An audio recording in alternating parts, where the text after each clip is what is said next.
What are you talking about? What is this? This is absurd. Patriarchy is not about denigrating women.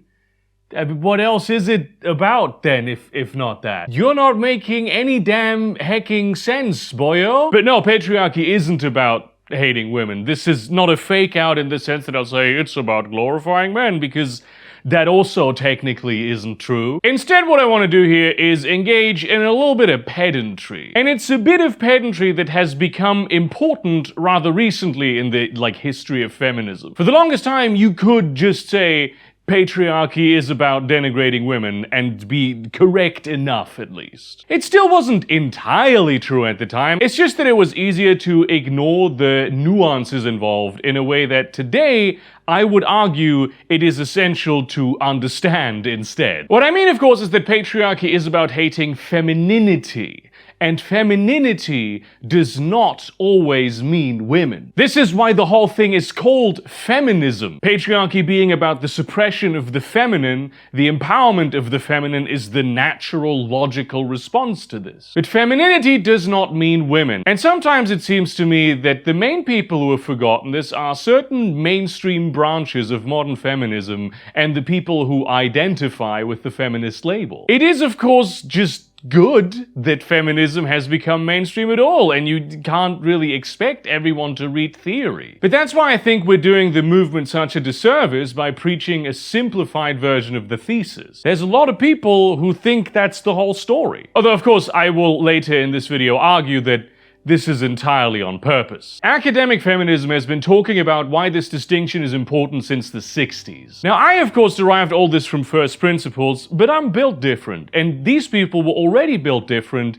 decades before I was born. In fact, there's a bit of an assumption that every feminist understands this, that it's baked into the foundation of feminism. Even the distinction between women and feminine as a crucial dimension of personality is the most feminism 101 thing ever. It's so basic that it seems no one explains it anymore. Okay, so masculine and feminine are two categories which contain certain traits. On the masculine side, you have things like strength, assertiveness, honor, protectiveness, rationality, rage, violence, a certain pig-headedness. On the feminine side, you have gentleness, compassion, beauty, nurture, openness, vulnerability, irrationality, subordination. And the way we understand these categories is often as containing opposites. So, for instance, the masculine is about logical, linear, process-oriented, analytical thinking, whereas the feminine is about creative,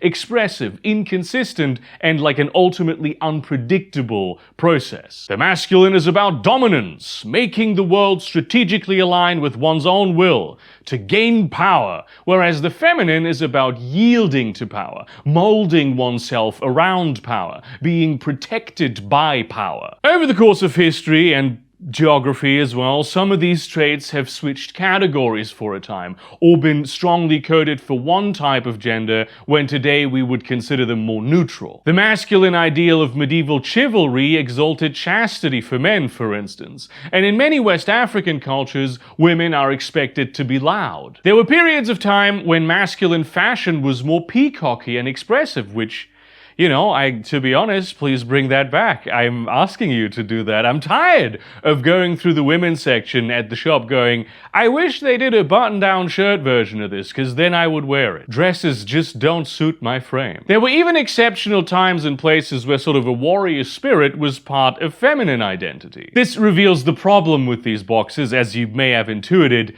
They're arbitrary. They're completely arbitrary. There is in fact nothing natural about the distinction between masculine and feminine. It's also a very basic idea of gender theory, that gender is socially constructed. Scientists have looked, they tried to figure this out, but it really just isn't the case. None of these traits are biologically or genetically innate to men or women. That doesn't mean that gender isn't real, it means that people made it up. It's a set of narratives that we as people feel pressure to follow even when we know they are arbitrarily defined. You can and will have a personal view of what is feminine. It's the emerging consensus of many people's views aligning that makes a trait feminine. Even if you disagree that something is feminine, you will be aware and reminded of the fact that the rest of society does not think this. And you will have to live in that society. It's also not identical to the identity of man or woman. Masculine and feminine describe the idealized identities for men and women. Patriarchy needs this disparity. Not being masculine or not being feminine does not make you not a man or a woman under patriarchal theory. It makes you an imperfect man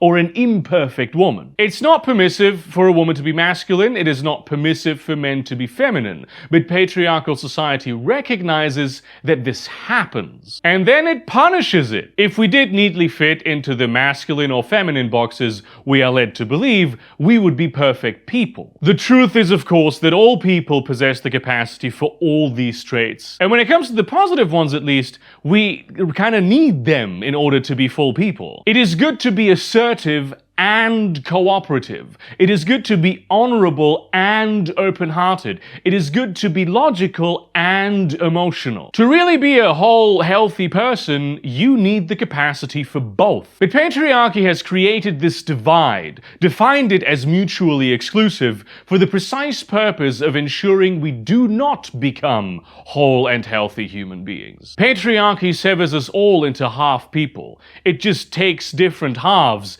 so that we may no longer recognize each other as one and the same. And here's where the denigration comes into play. Though the cut is vertical, patriarchy imagines it as horizontal. Patronizingly, we say that the masculine and the feminine are just two things that need each other, but we all know that the traits in the masculine category are the better ones. To be a dominant person, to be unfazed and unhurt by adversity, to have the iron will of a truly dedicated mind, to be a rational, analytical thinker who sees the world for what it truly is, as opposed to indulging in fantasies and delusions. This is the highest level person you can be. Whereas being submissive, fragile, indecisive, irrational, beyond comprehension, head in the clouds, all that kind of stuff, we look down on it, we denigrate it. Sometimes we denigrate it by exalting it, putting it on a pedestal, much like we do with the wisdom, compassion,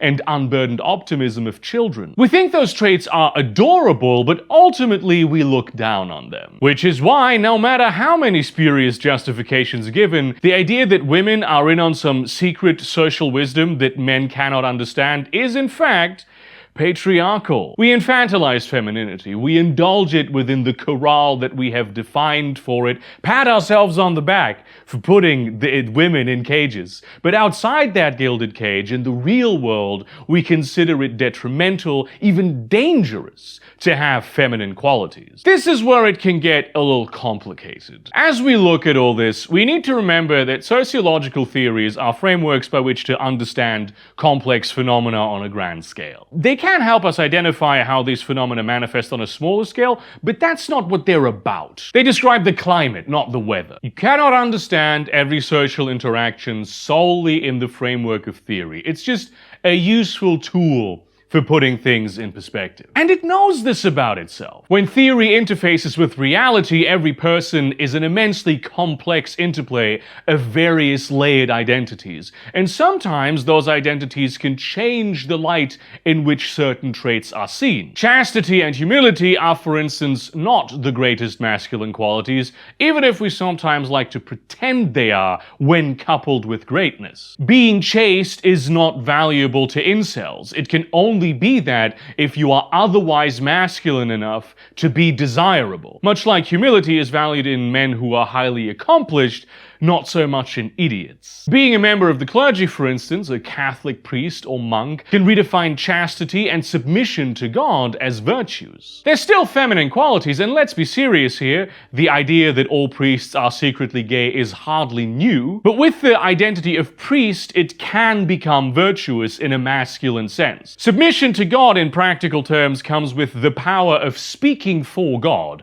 and is thus offset by a gain in masculinity. Similarly, a woman who is a mother in certain situations is allowed to be physically protective of her children, even be celebrated for that. It's a masculine quality, but she's using it to further her duties under patriarchy. It's done in the interest of nurture, which is a feminine quality. The innate acceptability of behaving in line with your gender expectation also makes it easier to express the negative qualities associated with that gender performance. When women are mad at people for made up, completely irrational reasons, this is seen as normal, just as much as men will get away with intimidating people. This is why boys are often extremely cruel when girls are around, to impress them with how masculine they are, which is of course the most important thing in their life. It happens early on, before boys are even 5 years old, way earlier than with girls, where gender socialization only seriously starts a little after age 10. And those girls are then shaped by society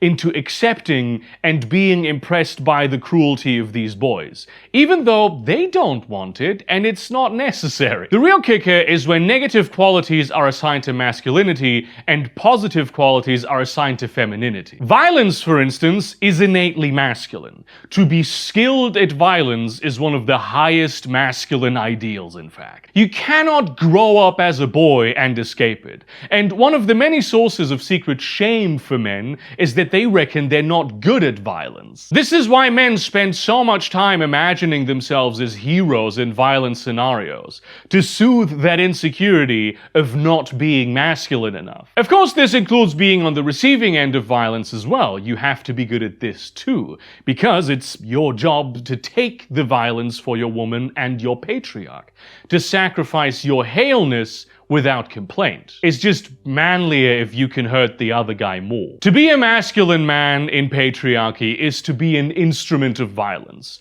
And that is why we exalt violence as sort of an unfortunate virtue. Inversely, to be cooperative is a fantastic quality. To work with others, providing what one can without the need to constantly jockey for dominance, creates strong social bonds and very good organizational outcomes. It doesn't even preclude administrative hierarchy. Just let the person who's the best at doing the calendar do the calendar. Let's make the most leadership-savvy person the leader. Leadership is just another skill. It doesn't mean they're better than you, and this attitude encourages people to be honest about what they can do. It makes no one feel like they're being subjugated for trusting someone with superior skill. There is no need for a dominance hierarchy in cooperation. But patriarchal societies thrive on dividing and conquering. They exalt competition, one-upsmanship, excellence in a vacuum, the pretense that every person is an island. Cooperation is weakness. It's opening yourself up to exploitation. The only time when patriarchy accepts cooperation as a masculine trait is in situations of extreme competition, such as war, when there's war, or its somewhat chiller cousin, team sports. Again, permission to adopt a feminine quality being dependent on that feminine quality serving a greater performance of a masculine one. These narratives exist because patriarchy needs violence and competition to maintain itself. Every system of oppression does. It's what they're built upon. Patriarchy does not want people to cooperate in a productive and egalitarian manner, focusing on the good of the group that will benefit each individual within it. It in fact negates the possibility of cooperation creating better outcomes than competition entirely. Even though from what we understand about evolution and game theory, cooperation pretty much always creates the best long-term outcomes. It just makes future conditions for cooperation much more favorable by building trust. In competition, everyone is constantly wasting resources monitoring others to make sure they they are best positioned. Creating the most favorable outcome is secondary to safeguarding and advancing yourself. It's actually quite irrational to be hyperfixated on competition as the ultimate solution. And here is where we come to the third trick patriarchy pulls by creating these two distinct categories. Even though it is irrational to cling to the assumption that competition is better than cooperation, being irrational is in the feminine category of qualities, where cooperation also lies, whereas being rational is in the masculine category of traits, where competition also lies. Therefore, competition is rational and cooperation is irrational. Patriarchy has depicted itself as the Chad and the truth as the soy jack. I don't mean to hate on competition, by the way, it has its uses. But yet again, to be a hale and healthy person, one needs to possess the capacity for both. Patriarchy forces us as far into one direction as possible. And this pervades every facet of our culture in subtle ways. For instance, in game theory and evolutionary biology, we have overemphasized competition in adversarial scenarios in our models and theories, because we assume that this is just natural and expected it to be reflected in nature. But the truth is that cooperation is actually very common in nature and provides huge, overwhelming advantages where it can actually be achieved. Such as all that makes up humanity. Literally the whole, dominance, to use that term, we have over every other life form in the history of the planet is because we are the best at cooperation. And much of our success is owed to various symbiotic relationships with other life forms. And if the two prisoners in the prisoner's dilemma have a good and trusting working relationship, they will cooperate with one another and be assured that they can work together again in the future. Of course, framing that whole thing in the context of criminality, a deeply masculine world in which the conditions for trust are eroded is in itself a means of priming our minds to think certain outcomes are more likely. If it was two farmers, things would look different. Related to this, the tragedy of the commons is also a great example, positing that people cannot share resources unless they are under sort of competitive private ownership, or at least the stewardship of the nobility, because every actor would be too self-interested and, without malice, destroy the common resource by overworking it. That is one of the most basic justifications for capitalism, which is competitive and masculine, over socialism, which is cooperative and feminine. But it turns out this is just something some guy with a beard said once. It's simply untrue. It just doesn't happen that way in the real world. And it never did. People have always organized to share common resources. Instead, private ownership based around competition is much more likely to over and underutilize a common resource. Hence, But because it seemed like the masculine ideal, thousands of very smart people just nodded their heads and assumed it was true. For decades, such errors in thinking were common in the sciences. And though in an academic sense the culture has been changing, the general public still thinks that survival of the fittest means survival of the biggest badass. And just as patriarchy has changed and adapted over time to accommodate cultural shifts and altered realities, it has continued to do so in a Western world that, by and large, thinks that feminism and the liberation of women is actually kind of a good thing. The mimetic organism that is patriarchy has changed its habits in order to coexist symbiotically with feminism. Or rather, because cooperation is not in its nature, it has begun to consume feminism and integrate it into itself. This is the reason why, in modern feminist discourse, you often hear fight against the patriarchy, but never nurture against the patriarchy, even though doing that is just as important. Fighting is a masculine quality. Nurturing is a feminine quality. But to really get into that, we have to talk about Freire's view on the relationship between the oppressor and the oppressed. That's right, it's theory time. Look, I'm not a big namer of names, but this one matters for this example. Paulo Freire was a Brazilian educator, and he wrote this famous book called Pedagogy of the Oppressed, which people hate to read, because he was really channeling Hegel a little bit when he wrote it, and the translations, they don't do much better in this regard. They don't try to get away from that. But it's a good book. People like the content of the book very much. His analysis is that the oppressors oppress the oppressed, and this is bad. But the oppressed have one thing that the oppressors don't: the knowledge that they are oppressed, and the shred of humanity they are thus able to preserve, which the oppressor cannot.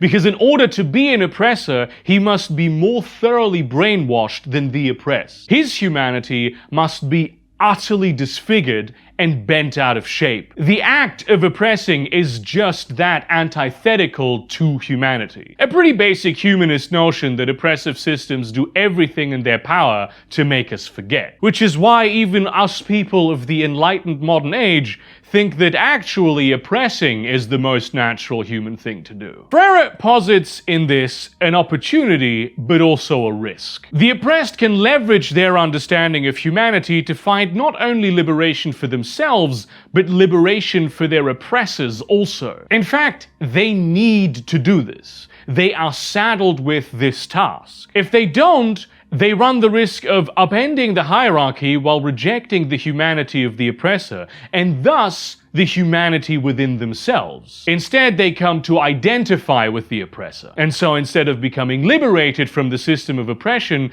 they disfigure their own humanity so they can become an oppressor, because that's the only example of a better life they have ever known. I realize this is all a bit dense, and there is way more to it than this, which is why I, lover of metaphors, parables, allegories, and analogies, am asking you to picture a prison. There are two types of people in this prison: the prisoners and the jailers. And clearly, unambiguously, the prisoners have the worst deal. Their lives are controlled and regulated, dominated by the jailers, who may put on a pretense of rules and decorum, but who will remind the prisoners that they have all the power while the prisoners have none. The jailers are the ones who make the rules, so they're the ones who get away with breaking them. Prisoner and jailer are not simply life's realities, they're also identities. People identify as prisoner or jailer, and while prisoners will often dream of being jailers, jailers never dream of being prisoners. And this isn't just because prisoners have a worse deal. It's also because one of the key qualities of being a jailer is not being a prisoner. It's a core element of that identity, a negative identity, not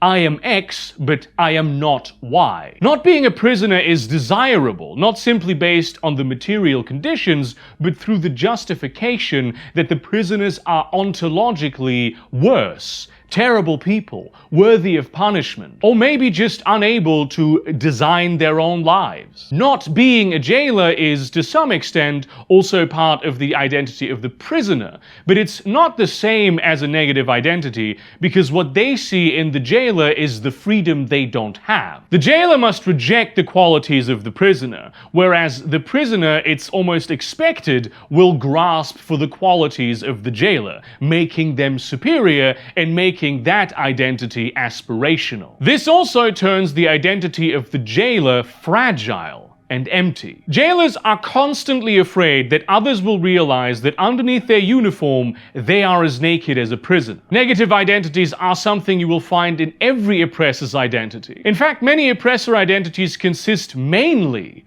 of negative identities. To be white is not to be black. To be a man is not to be a woman. Even a drop of melanin, a little bit of a feminine gesture, is harmful to this extremely frail negative identity, which you must uphold, lest you lose your right to the entirety of your identity. That's the whole point of fragile jailerinity. It's to always keep jailers on the knife edge of having their entire sense of self stripped away from them, to never relax, to always fight to maintain it. The world of jailers is not free of hierarchy. It's more hierarchical than the world of prisoners, who have made their peace with not being on top. They don't need to prove that they're in charge because they understand that they are not. But the jailer must constantly prove that they are nothing like a prisoner. Even as they shake hands and clink glasses over the fact that they are not prisoners, each of them is constantly trying to move away from anything associated with the prisoner identity,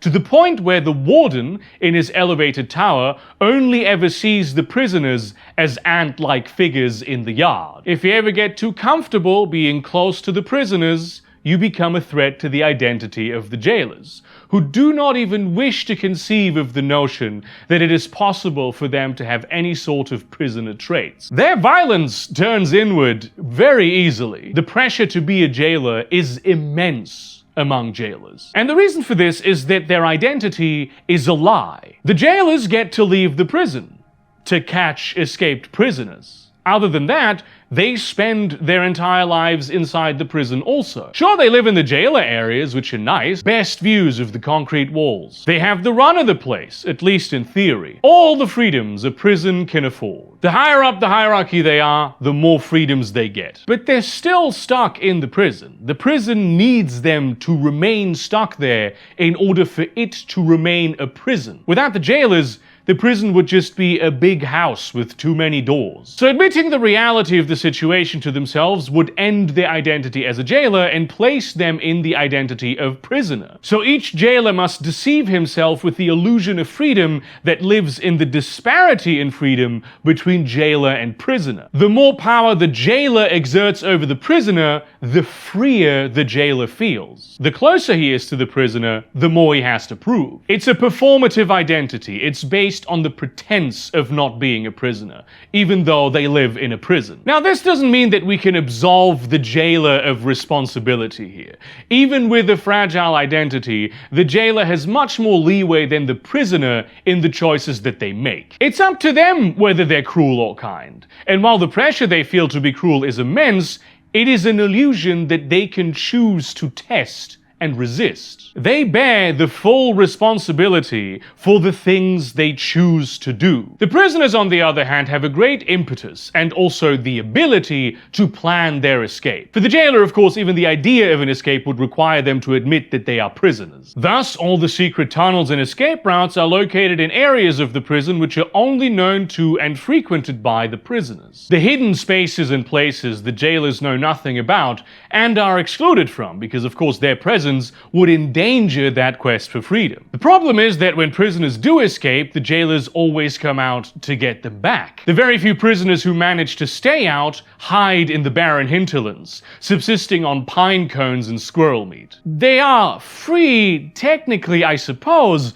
but the great citadel of the prison still controls their lives. If they were to build a wall around the prison so that the jailers could no longer come out to get them, they would have to guard it. And then sooner rather than later, it would just be another layer around the prison. They would become the jailers would become prisoners. The players would have switched, but the game would be the same. So the prisoners really have no choice but to find a way to free the jailers from the prison also, which is difficult. The jailers think they have the right to rule the world and do. If anything, it's the prisoners being insubordinate that create all these troubles in their lives. Many prisoners want revenge on the jailers for all the terrible things done to them, things which were entirely unnecessary and which the jailers chose to do to quiet their, frankly, dysphoria about not being enough of a jailer. The prisoners also identify with the jailers. To a certain extent, their minds have been molded to accept their view of themselves. Many wish to be jailers because they cannot conceive of the ways in which the jailer is not free. They will adamantly spread the idea that to become the jailer is the ultimate freedom among the prisoners. So if, in unruly times, the jailers were to implement some sort of program by which select prisoners could become jailers, it would massively stifle the quest for true liberation among the prisoners. Especially if the path to becoming a jailer appears easier than leaving the prison. Now you have prisoners who make for even crueler jailers because they know all the tricks and secrets of the prisoners. To be compassionate with the prisoners is a prisoner trait, so when you do that, you're kind of betraying your identity as a jailer. You may seek to keep your identity as a jailer while being compassionate to the prisoners by becoming a paternalistic helper who ultimately encourages them to stay in the prison because at least it's warm here, you'll bring them a little extra piece of bread, you'll take care of them. This keeps the prisoners just as dependent and furthers the system of oppression. So how do they actually do it? How do these people solve the unsolvable? They must accept the reality of the prison, but reject its necessity. And by they, I mean all of them. The prisoners must come to recognize the humanity in the jailers and teach it to them, making them see that they are no different from the prisoners and that it is the prison which separated them. They are two halves of a whole and ultimately possess the capacity for any trait that they do not share. The jailers must come to see themselves as prisoners. They must cease their cruelty and oppression and join them as equals in the understanding that they are trapped here. They must be willing to accept that suffering and relinquish the power they have over the prisoners, which will weaken them toward their formerly fellow jailers, and expose them to the same, if not at times worse, retribution than any prisoner might experience. This process neither lowers the jailer to the prisoner nor elevates the prisoner to the jailer, but breaks both identities and elevates them to the same equal level far above either prisoner or jailer. If they achieve liberation, which is of course not an endpoint but an ongoing process, they can remodel the prison together and use its resources for the common good. The lands beyond the prison can now be openly inhabited and tended. All the wasted time and energy that went into oppression and defense against oppression is now freed up. This is a society that can actually thrive, instead of one caught in a constant process of mauling itself to death. Obviously, this is a story, right? Reality is much more nuanced. We are all prisoners and jailers and free people of the hinterlands in our various different identities. And the intersection of those identities create truly bizarre relationships and social phenomena. Prisons are constantly being built and torn down. The impulse to achieve liberation is always there in some element of ourselves. For us today, patriarchy is the prison, men are the jailers, women are the prisoners. I'm assuming you caught on to this pretty quickly. And what I see happening in the world today is that the prison has changed to permit women to become jailers, which is an empty promise, but one that works because most women are unaware of the difficulties and restrictions of being a man. They assume it is just to have all the freedom, to be a patriarch. And that's the same lie every man is told as well. Even women who don't wish to become jailers are insistent about how it's not their job to help men get out of patriarchy. And, they're right. It isn't their job because they're women.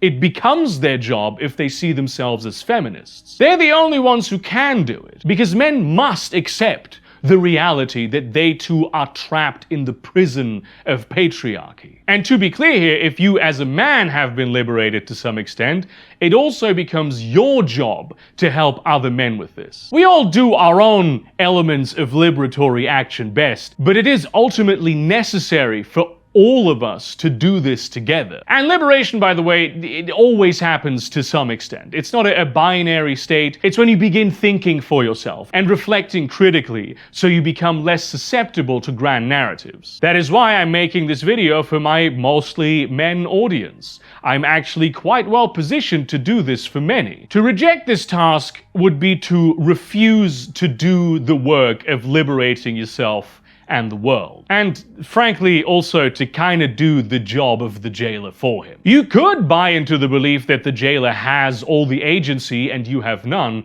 but this is the jailer's worldview. You have one crucial bit of agency that he does not. And if you want things to change, you must use it. But many flee into the comforting established idea that it is within the power of the masculine alone to fix the prison, even if you yourself adopt that masculine power in order to get the job done. For this, you don't need to be a man. It also creates a new dimension to performative masculinity for men, where you're pushed into this paternalistic sort of masculine liberator role, within which you are then also shamed for being masculine. And this is common, right? There are so many men who think of themselves as feminine feminists, or certainly as pro the advancement of women, who ultimately just become power brokers women are dependent upon for said advancement. And they select those women by masculine standards, how well they can perform as men. They start pointless initiatives which ultimately restrict women's freedom to self-determine while allegedly being in their interest, trying to fulfill women's needs without ever actually listening to the needs of those women. Or certainly only listening to those women who express the needs that they expect them to express. So you get trans people bathroom bans in order to protect women, and you get harsh dealings on sex work instead of regulation and unionization in order to protect women, which we replace with opportunities for self-objectification on online platforms in order to give women opportunities. And you give women special grants and affirmative action if they talk about being women, as opposed to whatever work it is they actually do, so the company can have good PR. Look how paternalistic we're being. There's also the sort of paternalistic men who join feminist culture and sort of dress themselves in all the labels and accoutrements, while in fact they only seek to understand the rules of power in these spaces so they can be perceived as virtuous and good people, which they will then leverage in order to play all kinds of power games and perpetuate abuses and depredations. These men will have been offered opportunities to liberate themselves, but rejected them because they were unwilling to let go of their hierarchical worldview. And of course, it's not just men who do this sort of thing. Many organized feminist spaces are known to be cesspools of masculine status jockeying while disavowing being about any of that at all. Back in our analogy, some of the prisoners huddle in a small foundation chamber, whispering about how the jailers are really prisoners too. While at the same time, there's a huge revolt of prisoners saying, the punishment for your cruelty will be that we will become the jailers now. The prisoners huddling down there cannot think of the prisoners revolting up there simply as allies, just because they parrot bastardized word shells of ideas they do not understand. They have no desire to escape the prison, and when the chips are down, they will not let anyone else escape either, because they're too afraid of what might happen when this hierarchy they've gained power in is actually deconstructed. And that is who benefits: the prison. There need not be any group of people who rakes it all in. There is no one for whom the patriarchy, or any system of oppression, is a wholly good state of being. The patriarch, that most elusive of men that I argue doesn't truly exist in its purest form, only in degrees, gets the most out of the system, of course, and may have a lot to lose, but even he stands to gain a human soul. More pertinently, there doesn't actually need to be anyone who benefits. People do shit that's a net negative for themselves all the time. The mimetic organism of patriarchy doesn't survive because it creates the best outcomes for those in whose minds it lives, but because it can most effectively secure its own existence. Viruses and parasites work the same way, which is what patriarchy is.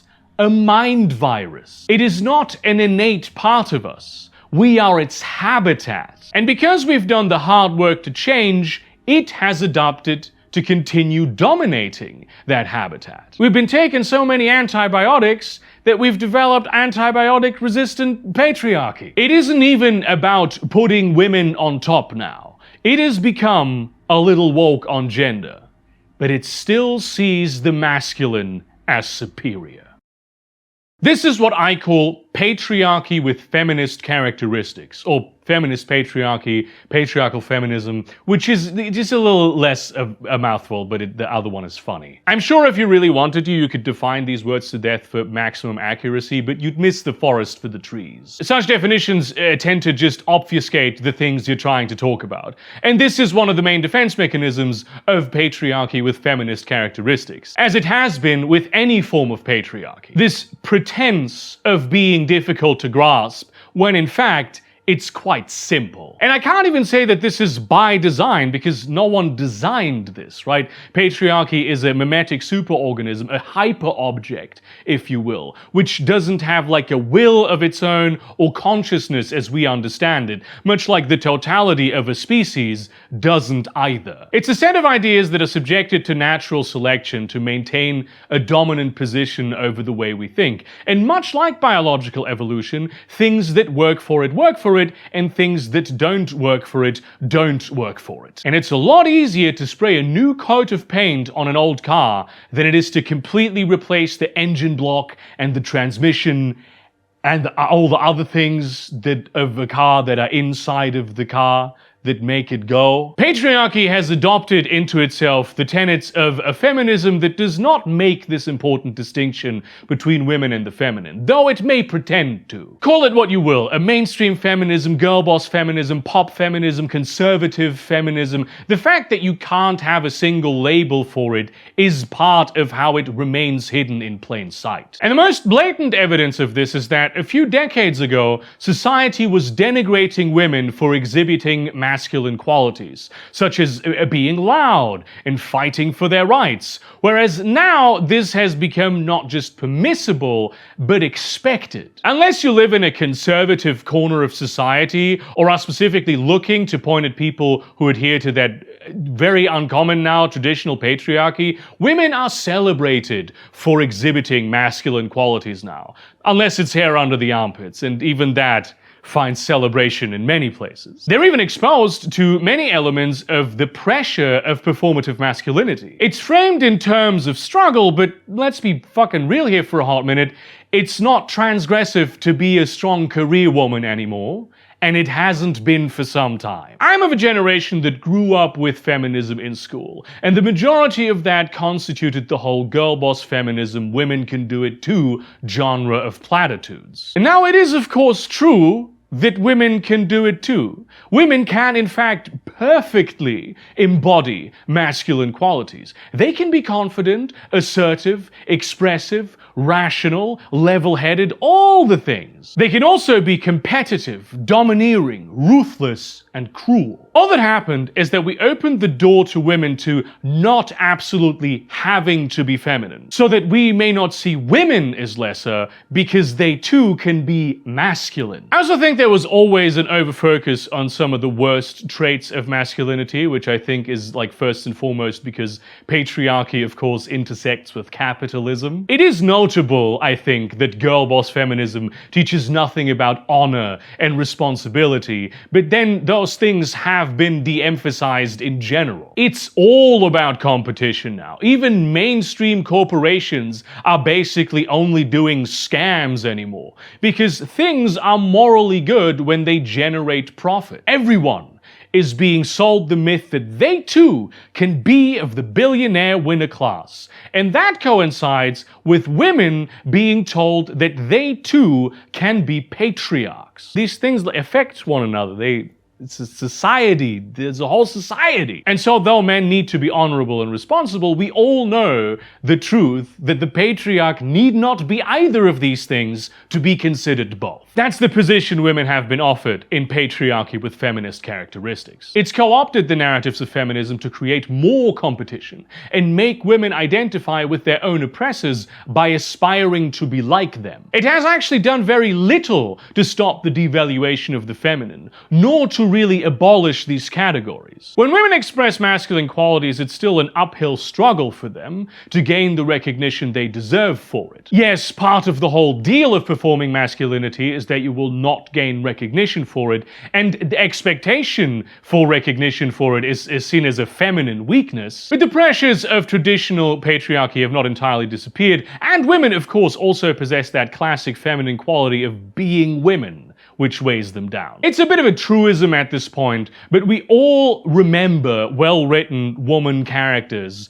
from the 80s and 90s, especially from science fiction like Ripley and Scully. They were complete people who exhibited both masculine and feminine qualities. This is what made them strong. This is what made them interesting. But when we look at the strong female character archetype these days, They're basically just masculine superhumans. This is why they feel so hollow and why so many people take issue with them. They're not real. They're a perfected gender performance that just so happens to be performed by the gender that doesn't traditionally perform it. There's nothing liberatory about this. The great lie is revealed when you realize that it has not become much more permissible for men to exhibit feminine qualities. How often have you seen men celebrated, or at least not in some way denigrated, for exhibiting nurture, cooperation, or vulnerability? Are you surprised that they're very reluctant to do these things? Male socialization is still almost entirely as patriarchal as it always has been. Many women have a very difficult time just within themselves to adopt these masculine qualities, because there's still a strong sway on them not to break the feminine mold. Girl boss feminism is specifically there to help them with this.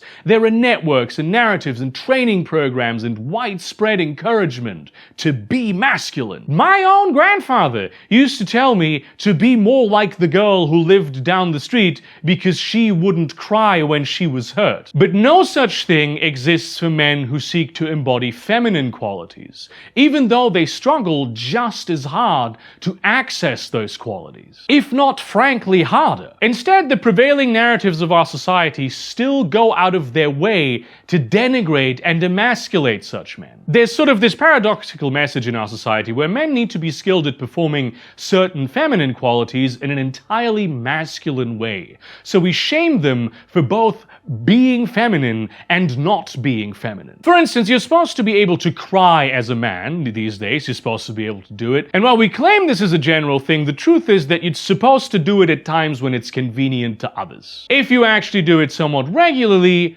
people will start looking down on you. They don't actually want that in their lives. Men are taught that they should be in touch and open with their feelings, that it is okay and even important for them to be vulnerable. But when they actually do it, we chastise them for their entitlement, for taking up space that wasn't meant for them. And there are very few repercussions for those who exploit that vulnerability later. It is, after all, men's own fault if they choose to share something about themselves. Men are to keep quiet, listen and learn, be aware about how they take up space and the vibes they put in the room, and when instead of being confident, boisterous and charming, they're disconnected from their peers and romantically unsuccessful thanks to the social anxiety this engenders, we laugh at them. We tell them to step up and use their social power to speak out for women. We also tell them to keep quiet and never speak for women. They're supposed to be present, but also disappear. Men hoping for any sort of praise and encouragement for specking into female qualities are seen as entitled. You don't even need to ask for praise. Just exhibiting these qualities will,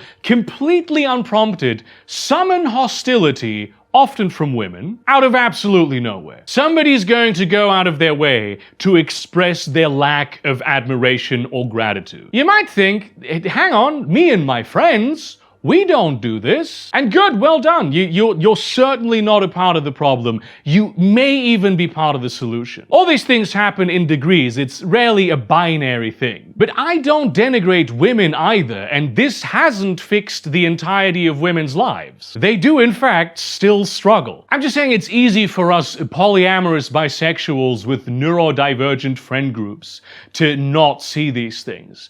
But that doesn't mean they're not present, especially in the world of straight people, which, and this is also easy to forget, continue to be the poor and huddled masses. It's most of the people. Every man who has tried this sort of thing more than once has had this happen to them at some point. And it's almost impossible to find encouraging narratives to counter that. And if a person encounters hostility for something they do, they become a lot less likely to do it again. This is why we want oppressors to stop oppressing. Whereas encouragement has the opposite effect. But of course, expecting that would be effeminate. We didn't light the flame of girl boss feminism by shaming girls for not being masculine. We encouraged them to be it.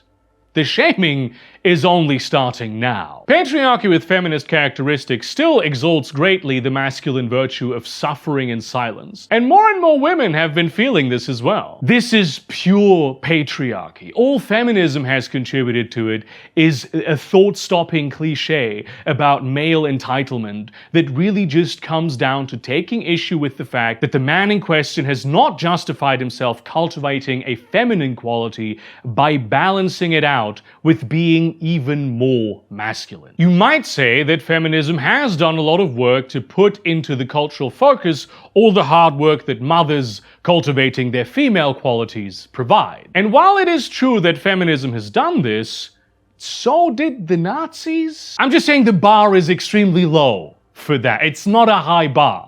And it is easy for it to have that tinge of simply trying to put women in a box and patting them on the head for being good and productive members of patriarchy. The only significant difference in the framing is that girl boss feminism focuses on all the hard work these women put in, how they sacrifice their lives to provide for their families. So even in its praise of feminine qualities, it frames them as masculine qualities. The gender wage gap is about masculine and feminine professions. It isn't really noticeably present in individual professions, though that comes with a huge number of caveats as well that I'm just not going to get into today. We value masculine jobs more than feminine ones. Not because they contribute more to society or because they're harder, but because we associate them with masculinity. Yes, engineers, fishermen, construction workers, they're all immensely important, but so are nurses, teachers, and cleaners. Let's be serious, all of these people are underpaid. The feminine ones are just more underpaid. Yet most of the public-facing debate is about how half of CEOs are not women, and the ones who are don't make as much money as the men, and powerful political offices are not 50-50. It's never about too few men being nannies or hairdressers. There's no campaign to stop calling men fags or pedophiles for wanting to go into pink-collar professions. A lot of the time, the opposite is the case. It's only rarely about too few women being garbage collectors or oil pipeline welders either. It's only about that when we can show those women perform masculinity, which other women may then co-opt for themselves to show they are valuable enough to become patriarchs. Because those women garbage collectors and pipeline welders sure won't see their wages go up. It is the promise that has been extended to men for millennia. If you do these things, the yoke will be lifted from your shoulders, and then you can be an oppressor too. The logical endpoint of this, which is at times implied to those who seek a more of a revolutionary aesthetic in their patriarchy with feminist characteristics, is that one day everyone in society can be an oppressor. Grindset culture and white ethno-nationalism offer the exact same promise, and we all understand that it is an empty one. These systems rely on oppression to exist. Someone must always be the prisoner. And it's the lowest rung of the jailers who are the most keenly aware of this. I'm not saying incels are woke, but have you read incel theory? It's actually, at many turns, a strong intersectional analysis. It just sort of veers off at the end. They have incel categories that take into account social disconnection, racial prejudice, class opportunities, disability, neurodivergence, access to public transport. It's crazy because when we listen to incel talks about heightism, we dismiss it. But when we look at academia, it kind of bears out that being tall, up to a certain point, gives you a huge amount of social advantages in life, far outside dating. It's sort of a halo effect. It's pretty privilege. Tall men get more and better career opportunities. They get paid more. There's like a height pay gap. It's a real thing, but only for men. This isn't to say that tall women don't have special problems for falling out of the mold, but given that their negative identity is not nearly as strong, it's not nearly as problematic. Like if a tall woman is super girly, she's just super girly. If a short man is super ripped and macho, he's compensating. Now, of course, incel theory calls Indian men suffering from racial prejudice curry cells and other worse examples of what you might call unfortunate naming schemes.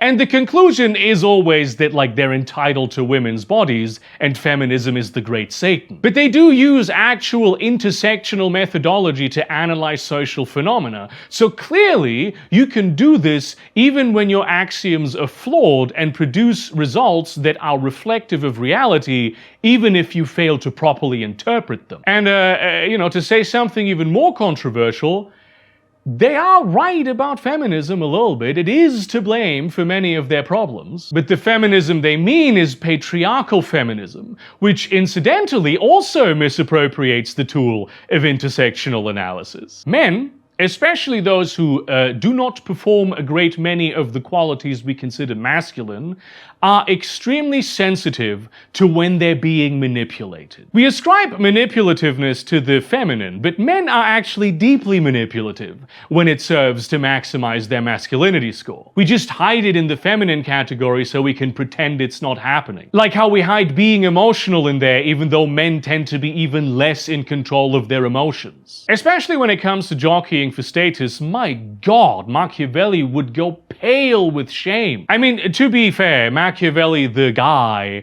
wasn't, like, particularly manipulative. He was just very good at seeing manipulation and explaining it to people who wanted to pay him to learn to be more manipulative. Pedagogy of the oppressor is what the prince should have been called. Anyway, masculinity is all about status, and everything is valid when it comes to attaining that status. There's also something that often handicaps women when they try to make it in the masculine world. The masculine experience is constant double talk and subtle sneers and snides and sneeds, often disguised as camaraderie. But there is a difference between busting someone's balls because you love each other and trying to push them down in the dominance hierarchy. I have always been sort of instinctively revolted by this, but I also had to get good at it, because the moment you show yourself to be selfless or cooperative, some guy is going to exploit that shit and try to get one over on you. As a man, you can't escape this. You can never relax, because you will experience the evisceration of your soul if you do.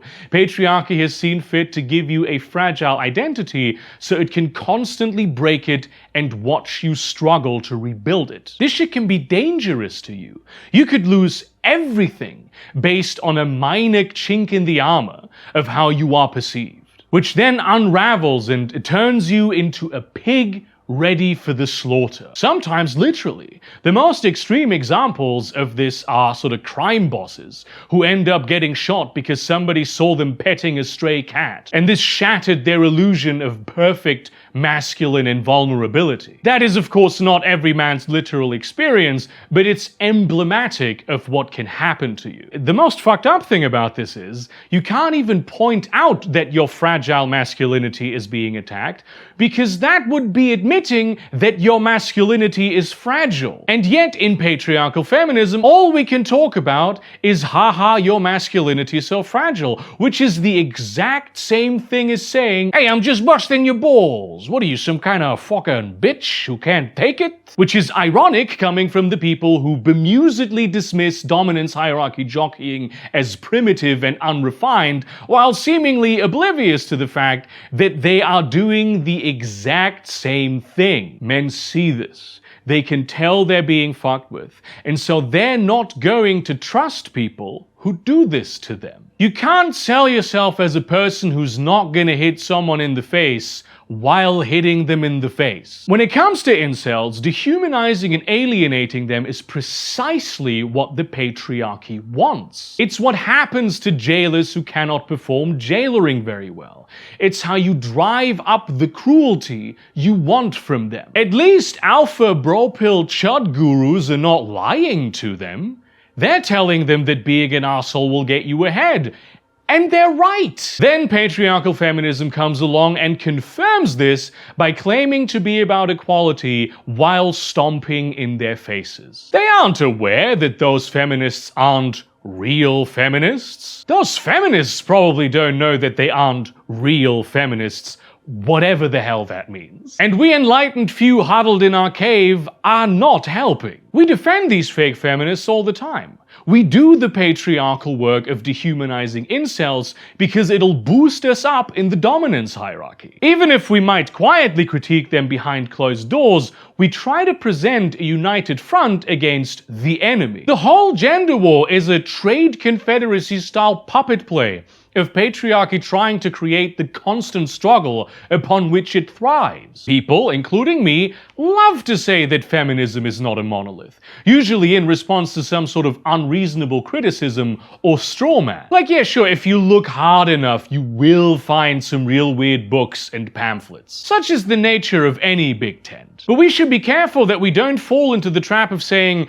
our movement is decentralized, therefore it cannot be critiqued. By dismissing every negative thing said about the feminism as invalid, we risk thinking of problematic mainstream phenomena as unimportant niche beliefs. We give patriarchy feminism as a convenient shield. Feminist academia deals with this constantly, as does every other academic discipline, but especially with politics. You can't assume that everyone who calls themselves a feminist on the street has read even a single feminist text. And that is most people these days. Everyone calls themselves a feminist because they think women are cool. But it doesn't mean they actually understand what the word means beyond that. And it very much doesn't preclude them from holding beliefs which are anti-feminist. Liberation requires thinking about this critically, not just buying it based on aesthetics alone. Cue the anecdote of me calling myself a sexist when I was 13 because I was just obsessed with the idea of having sex. It didn't mean what I thought it meant. I had just heard the word somewhere. And it's all even more granular than this, right? Ideologies do not come in discrete packages, and no human being on Earth ever just fit neatly into one of these non-existent packages. People's actual beliefs are often paradoxical. There's card-carrying conservatives with ironclad feminist beliefs, and some of them would even label them as such. You have racist socialists and anti-racist capitalists. Anti-imperialist imperialists, we all know them. People who hate the West so much that they place it at the root of all evil while praising every authoritarian strongman in history. You have homophobic feminists, gender essentialist feminists, fucking TERFs, man. And they all have complex and variegated beliefs on every other intersecting and non-intersecting topic. Not to mention even differences in professed and actual private behavior. Just like how racists are gonna post about immigrants on Twitter, how they're ruining everything, and then invite their Syrian neighbor to the weekend barbecue within the same 5-minute span. He makes a great salad, he's one of the good ones, and it is strategically catastrophic to refuse to become aware of this. There's a lot of feminists out there who hold very explicitly pro-patriarchal beliefs, and I'm personally all for calling those people, or certainly those beliefs, not real feminism.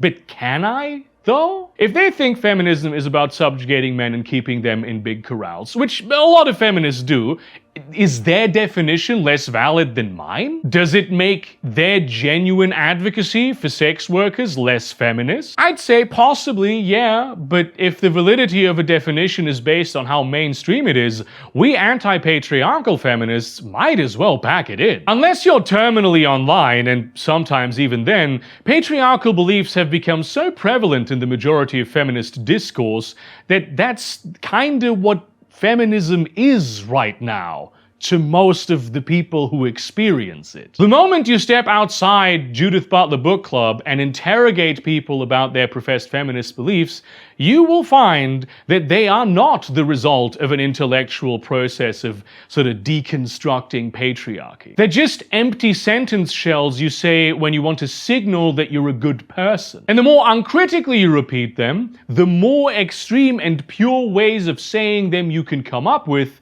the more gooder a person you are. And if we refuse to call this out and critique it, patriarchy is just going to keep feminism.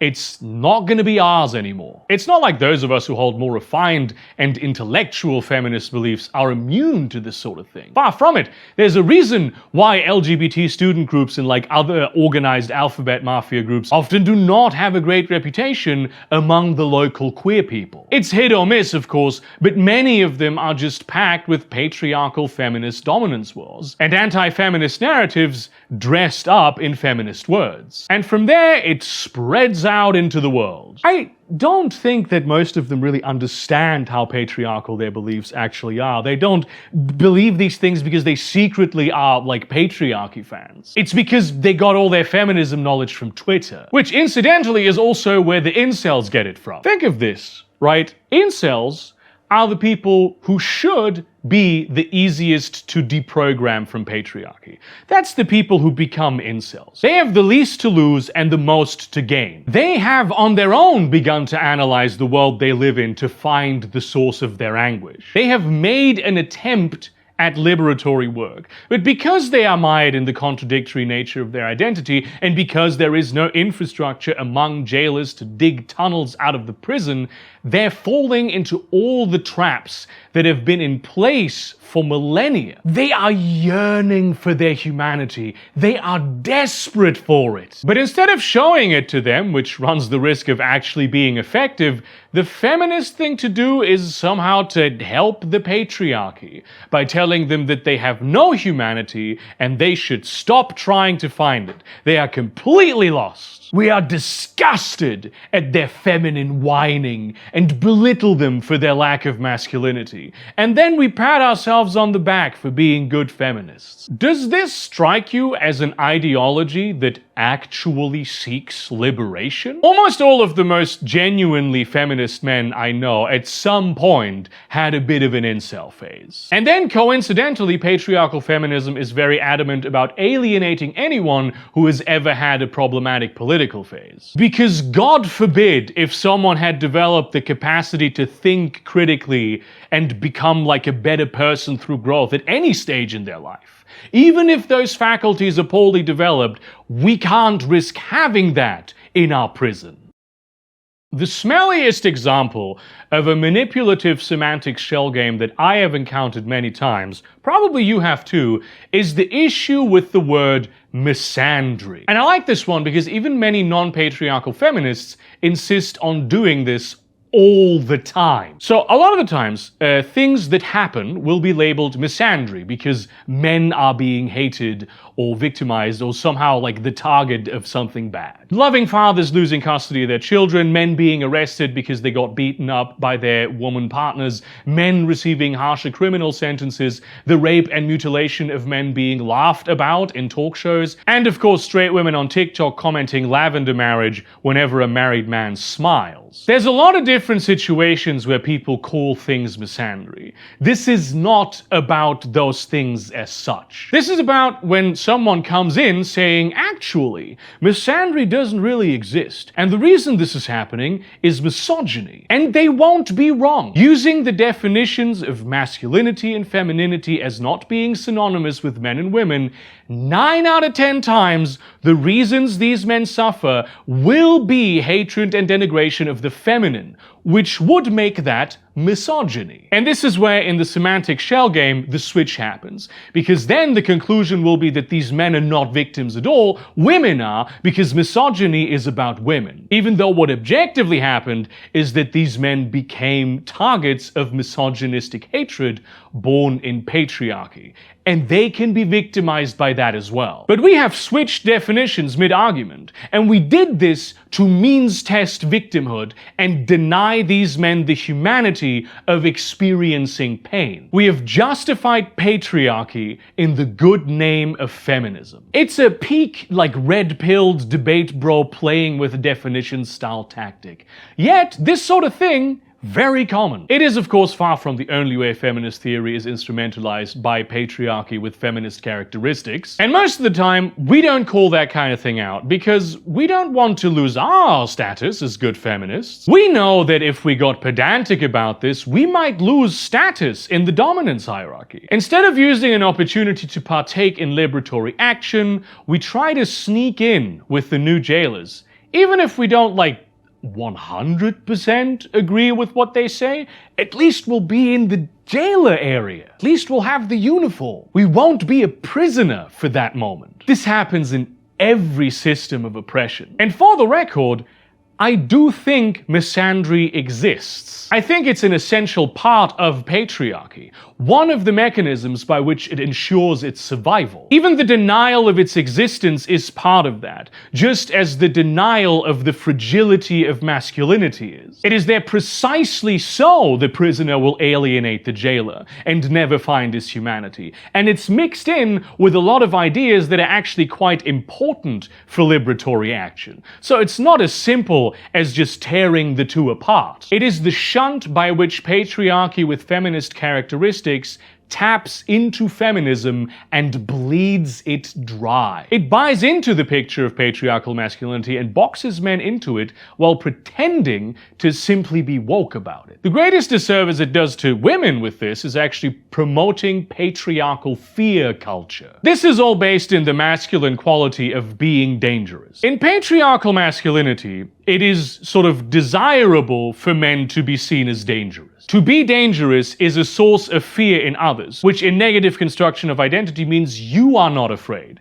if you put fear into others. You not only attain status and power through this, it also protects you because no one will try to come near you. Plus, in many scenarios, it can catalyze the protectiveness that men are meant to provide, because to be protected by a man means to be on the right side of his dangerousness. So it'll help you secure a woman as well. All of which kind of relates and comes down to the whole being good at violence bit that girls are also molded into having to like. It's an element of masculinity that most men don't live up to at all, which is why you get teenagers being hood on the street, 35-year-olds posing with assault rifles for their profile picture, and old men talking about their peaceful warrior ethos. All these guys are trying to compensate because they know they're not dangerous. They're just trying to perform masculinity. And it's good they're not dangerous. It's bad being dangerous. It's alienating. And yet all patriarchy with feminist characteristics can talk about is how dangerous men are,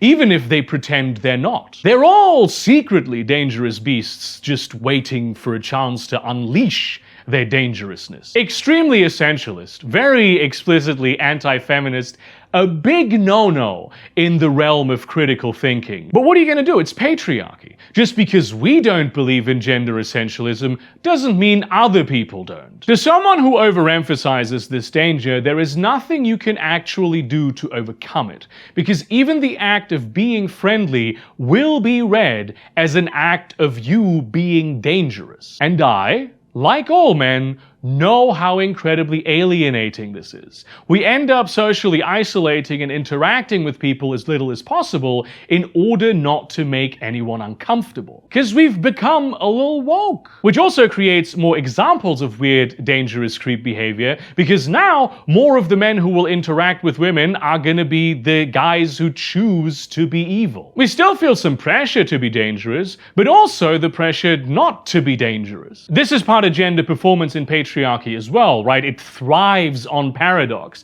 That's how it makes gender performance impossible. In the gender wars, patriarchy doubles down on the idea that to be dangerous is innately masculine, much like to be endangered is innately feminine. Because it has softened some of the allowed behaviors, it now needs to compensate for this by creating greater wedge issues. And danger and fear are naturally the tool it uses to drive this wedge, because it's the tool it's always used. The point of this is not primarily to alienate men, though that is an added bonus. It's to make women afraid. The whole true crime epidemic we have been dealing with in media since the mid-2010s epitomizes this. For decades and centuries, women have been instilled with a deep fear of the world, specifically men, to keep them in the grips of men. Terrified people are easier to control, so this is why when horrible acts of stranger or semi-stranger violence happen against women, it's sensationalized all over the news,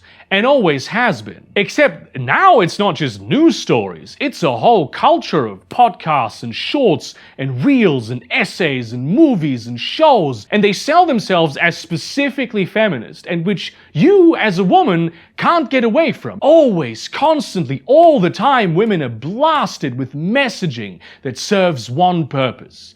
Make sure they do not feel safe out there, where they could pursue their freedom. And this is in spite of the fact that every man knows, but many women seem to be entirely unaware of. Out in public, especially, women have invisible protections and allowances that shield them from physical danger. I think women are culturally very unaware how much violence, especially sort of implied violence, is in men's lives at any given point. How on the razor's edge things are pretty much constantly. And this is how bizarre it is. When I look at a woman in public, literally if I acknowledge her existence by directing my gaze in her direction for even a moment, and she is with a man, I accept that there is always a chance he will attack me. There'll be an escalating confrontation beforehand, but it may well happen.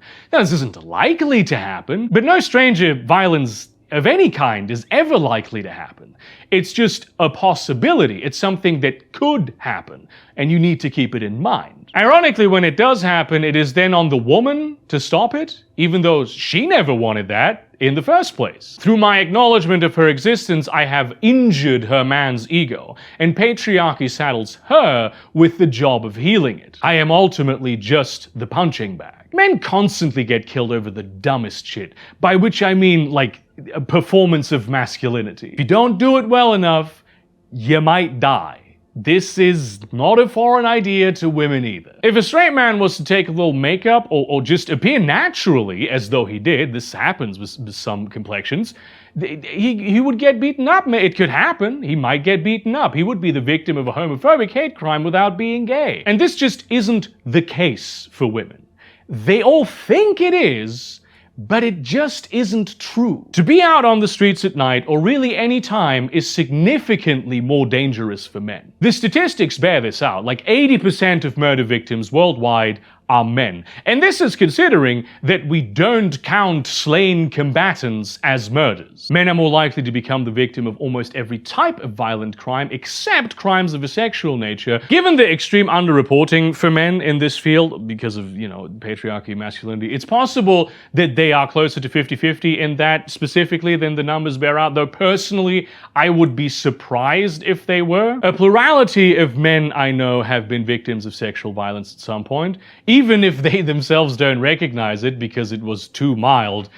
But all the women I know have been victims of some form of sexual violence at some point. And of course there is danger out there for women as well, out in the wilderness. There's just more danger there for men. The bizarre thing is that men are not remotely as afraid. And it gets weirder because sexual violence is actually not known as a big out on the street in public kind of crime. It overwhelmingly happens in more familiar settings, environments where you are enmeshed with people, where you know them, though you may not necessarily know them very well. All kinds of crimes that happen predominantly to women happen predominantly in such settings. And yet the culture of fear that women are exposed to herds them precisely into this sort of setting, because that's the point. Horrible acts of violence against men are not sensationalized in nearly the same ways. I've seen things on LiveLeak that if they were to even rumors of something like that happening to a woman,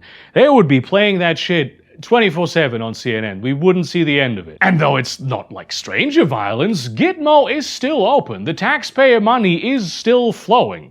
Just the man torture factory, they're still running it. Still torturing men who have done literally nothing except be men of the wrong nationality. There's a public outcry about this, but it's not remotely as loud. And of course it's not, right? Talk of this would not serve a patriarchal agenda. On one hand, we would be acknowledging that men's lives and physical integrity actually matter, And on the other hand, we would no longer be using every opportunity to terrify the shit out of women. This is why I would say that at least on a systemic level, this type of violence against women is a form of terrorism. I know it's a big word, but its purpose is to scare and through that fear control. Certainly a political form of violence. So we hear about serial killers like they're an everyday occurrence, instead of an extreme criminal anomaly that was anomalous even during the period of time when police methods were so bad, these guys could basically roam free. We talk about it like, oh, that's just what some men are secretly like and there's nothing to be done about it. Could be anyone. Instead of blaming the breakdown of urban community through gentrification and alienation that allowed this to happen. Generational abuse is the source of this. We have women in the most affluent zip codes in the United States trying to decode secret messages left in the vicinity of their child killer tank automobiles in big box store parking lots in the middle of the day because they think they're going to be human trafficked. We don't consider how these women have actual political power, and like a lot of it, that they're going to use that to take away resources from actual human trafficking victims, not to mention to implement systemically racist policies. There are a million preparedness behaviors women are repeatedly told they must perform every single day just to make sure they can leave the house. We don't talk about how compulsively engaging in preparedness behaviors is more likely to make your anxiety worse. This propaganda exists to skew availability heuristics, right? We have more examples of a thing, so it feels more common. It's one of the most basic human biases. Right-wing media uses it all the time when it talks about crimes perpetrated by foreigners, even though only a small percentage of crimes are actually perpetrated by foreigners. Now, let's not misunderstand each other here. It is a good thing that there is more cultural awareness around women's safety. It's good for both women and men to be educated on the things that can and do happen. It's good that at big events you often now have awareness teams, which, by the way, at least in theory, you can go to as a guy as well if some weird happens to you. I've heard of like some guys going to them and like being ridiculed. This is true, but most of the time it seems as though the experiences were very positive. It's good to make the world a safer place, and there is an extent to which these things are entirely reasonable, which is why it's so easy for patriarchal feminism to quadruple down on all the unreasonable ones. After all, protecting women is the reasonable and masculine thing to do. Strangely, out there has become very much safer over the past few decades. All types of crime that affect everyday people has gone down anywhere from 50 to 90%, depending on like where you are and what type of crime you're looking at, since the 90s. And much of this is, yes indeed, because technology has enabled better police work. But also because many of the systemic circumstances around these issues have improved. In our everyday lives, where these things are absent most of the time, in a way, it's kind of mostly men who have benefited. It's hard to use the word benefited in this context, but it is true. Like, sure, we move with less fear through the night because we value our safety less and suppress our fear is not masculine, but that hasn't changed. Like, we still feel the same way that we always did. There's just fewer actual victims, right? It's the exceptional case anyway, and it is that metric that has changed. And though, of course, numbers are just as much down for women as well, if not more so, somehow they're more terrified than they have been in what feels like forever. Incidentally, the same is true of people who watch Fox News and the various other outlets of the right-wing pseudo-press. Almost as if this was sort of a clue where these ideas are coming from. The big difference between men and women is that not only are women implicitly threatened by this pseudo-discourse all the time, they are also explicitly threatened more frequently than men as well. In ways that, much like women are not attuned when this happens to men, men are not really attuned to when this happens to women. And even when there is no follow-up with actual violence, and the chances of such a follow-up is statistically very low, a threat is still a deeply violating experience. It'll make you feel unsafe. Most commonly, these threats are various forms of sexual harassment, like catcalling, and they need only a small number of victimizers to create huge damage. revenge. When men are threatened, of course it's uncomfortable, it can ruin your night, but our patriarchal programming has ways of mitigating this. We are men, we are dangerous, we can fight. Of course, those ways sometimes land us in way much more danger and are toxic in and of themselves, but at least our self-perceived masculine qualities make it easier for us to deal with this. Girls get injected with the opposite programming. And where in the past this programming came from distinctly patriarchal sources of authority, which by the way includes older women who have bought into patriarchy, they now come under the guise of feminism. Back then, women would rebel against the idea that the world was dangerous and they should stay in the safety of the patriarch's house by going out there and connecting with others, especially men anyway. Finding that, men, by and large, are alright actually. Patriarchy with feminist characteristics has now made staying in the safety of the patriarch's house the feminist thing to do. The act of rebellion itself has become the unfeminist thing to do. Instead of going out there to prove the patriarch's wrong, we go out there with the girlies to demarcate ourselves from the men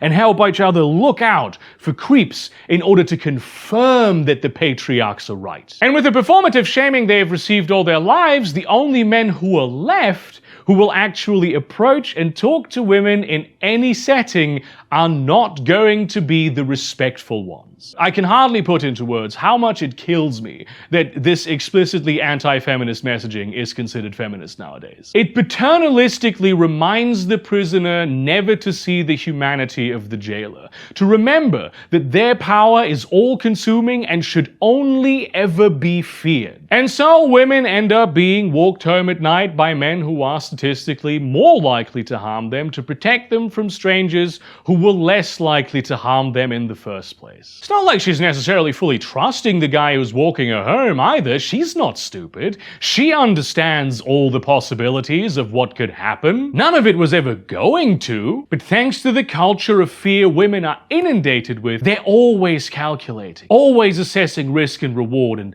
planning routes like petty criminals trying to make their way through town, avoiding police and the big guys they owe money to. Having all this mental load is exhausting. It's easier to just dehumanize men, even though it will make you feel even less safe. At least you will make your peace with being unsafe and not have to calculate it all the time anymore. You will have fully bought into patriarchy. But try to point this out as a man in our political climate and you are fucked. Many women will reject the things I say here today because they so strongly identify with patriarchal narratives. We're used to this from men, of course. Do it as a woman, it's not much better. You'll be a bad feminist. Seriously, in so many social circles, thinking of men as regular people with, souls worthy of empathy will get you shamed by other women. And also men competing as paternalistic feminists. You'll be chastised for exhibiting the feminine quality of empathy. And our unwillingness to address the root causes of this is why there is a huge male loneliness epidemic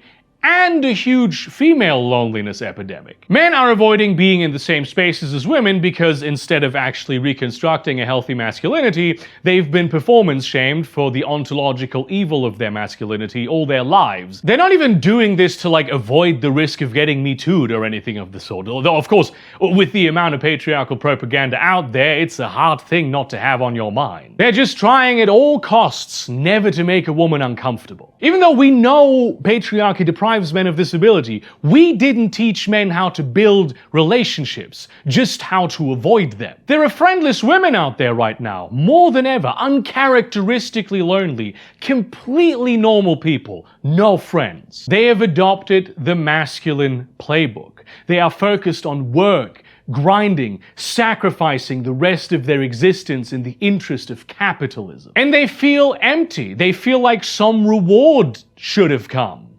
But it didn't.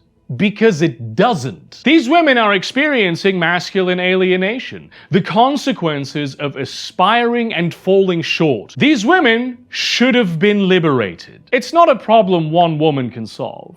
It requires multiple people to connect, and it is very anti-masculine to do so. A huge number of men don't even possess the capacity for genuine empathy, simply because society shamed them for displaying that even in early childhood. And this is increasingly happening to women too, being woke scolded for not hating enough, for committing the sin of empathy. This is also where the futility lies. It's where the real feminism, should it pick up that fight of course, will ultimately win. And it will win not by fighting, but by loving. The reason why patriarchy has thus far mostly avoided attacking human connection directly is that it's too unbearable. And the unbearable nature of it is much clearer, because it's not located in some sort of complicated system of hard-to-grasp externalities. In other words, patriarchy is on its last legs. It's desperate. It may seem entrenched firmly, but that is just the narrative it is pushing. In truth, it's standing on the edge of the cliff. It's important to me not to be all doom and gloom about this topic. Patriarchy with feminist characteristics is by and large better than patriarchy without them. Much like capitalism is better than feudalistic serfdom and nationalism is better than the divine right of kings. It's another step on the stairway of progress that will one day, hopefully soon, be replaced with something better. Sometimes the gains seem so insignificant, too incremental, and the problems created by these newer systems too fundamental to be overcome. But they will be overcome. We will be the ones to overcome them. It's not at all like the patriarchy has entirely subsumed feminism into itself. It couldn't. It can only ever adopt those ideas that are not innately antithetical to it, and it needs to twist others. But that doesn't mean the old ideas don't still exist. Many patriarchal feminists hold some actual feminist beliefs, and certainly they're much more open to them, which is already better than like a complete opposition. Because even so, the real feminists, which have no hard line separating them from the fake ones, have been hard at work and continue to do so. Do not make the mistake of only seeing victory as progress. Just because it isn't the predominant ideology doesn't mean it isn't growing, refining, gaining ground. Especially in liberal democracies, a lot of nurture and healing has happened. And this spills into the rest of the world. It becomes an example of things improving, which makes it much easier to conceptualize and strive for them. We had the Me Too movement, which focused on the exact spaces in people's lives where these dangers are real. We actually examined the power structures that create them in public discourse. It could have been way better, sure, but it also could have been worse by not happening at all. Whenever I visit my grandmother, one of the things we inevitably talk about is children.